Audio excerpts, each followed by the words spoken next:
Moskvada keçirilən 9 may paradında maraqlı detal diqqət çəkib. Global Info xəbər verir ki, bununla bağlı politoloq Elxan Şahinoğlu paylaşım edib.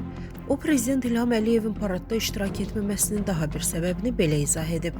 Stat: Paradda qonaqların hamısının yaxasında Georgi lenti var idi. Dövlət başçılarından kimsə bunu yaxasına vurmaqdan imtina edə bilməzdi.